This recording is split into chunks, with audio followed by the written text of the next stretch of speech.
c'est en forgeant qu'on devient forgeron. C'est en patouillant qu'on devient papillon. Non, c'est en lisant qu'on devient liseron. Et nous liserons jeunesse, c'est maintenant sur Radio Laser. Bonjour à toutes et à tous, je vous retrouve avec Audrey pour une nouvelle chronique d'un roman ado qui nous emmène en Martinique en 1902.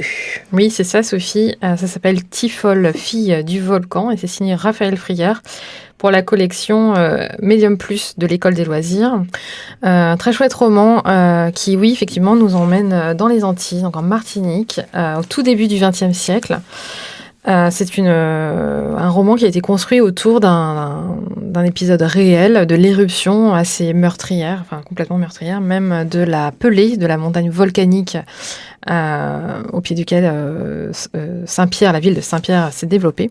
Donc voilà, on est en 1902. Il y a eu plusieurs, donc l'éruption, il y a une éruption principale en mai 1902, mais tout au long de l'année 1902, il y a eu des épisodes comme ça un peu récurrents. Donc on va suivre la vie notamment de deux personnages, de Pascaline, donc celle qu'on surnomme Tifol. Pascaline, elle est fille de lavandière et d'un ouvrier de l'usine sucrière de Guérin, de Saint-Pierre.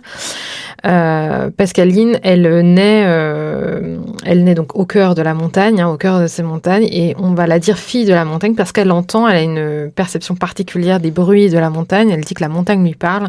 Quand elle est petite, elle dit maman, la montagne, elle a du feu dans son ventre. Je sais, elle me l'a dit. Voilà. Donc elle va dire comme ça de façon spontanée qu'elle sait des choses sur la montagne qui lui parlent, et c'est notamment elle qui va être aux premières loges et puis mettre en garde en fait non seulement sa famille mais les lavandières, le village, que quelque chose de terrible va se préparer.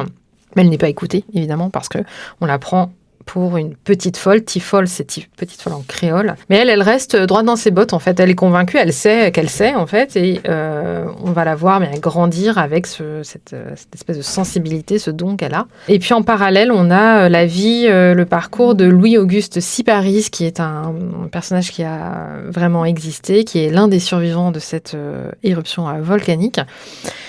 Ils ont tous les deux le point commun de naître à quelques mois d'écart des mains en fait de la sorcière locale qu'on appelle la quimboiseuse en antillais.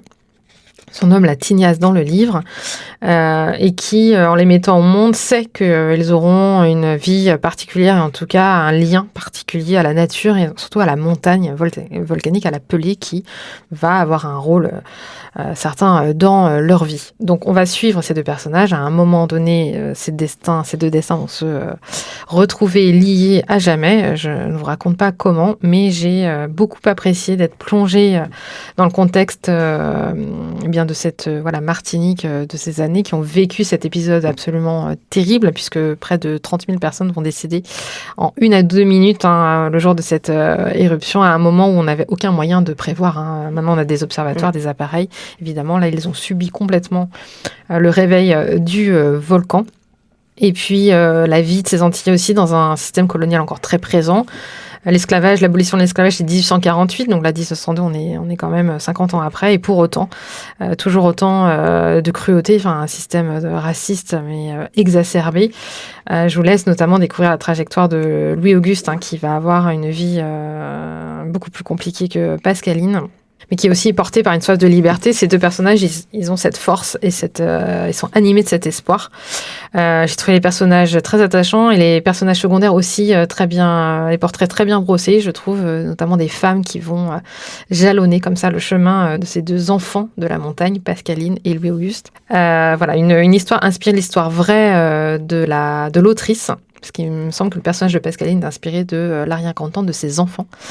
Donc je vous laisse découvrir. C'est un bon roman qui fait 300 pages. Je ne suis pas sûre qu'il est à mettre dans les mains des plus jeunes. Je ne sais pas à quel âge se destine la collection M+, mais... M+, on est déjà sur du grand ado. Mais voilà, c'est les médiums classiques, c'est 11-12 ans, donc on est peut-être sur du 14. 14-15 ans, je pense, peut-être pas avant. Parce qu'il y a quand même des scènes assez difficiles, je trouve. Voilà, donc un très chouette roman, j'ai adoré, très immersif aussi. On a beaucoup de plaisir à découvrir ces quotidiens qu'on ne connaît pas spécialement. Moi, je n'avais jamais lu de roman sur cette période historique. Et puis cette vie qui est complètement liée à la nature, en fait, complètement connectée et complètement dépendante des de la vie de la montagne, quoi.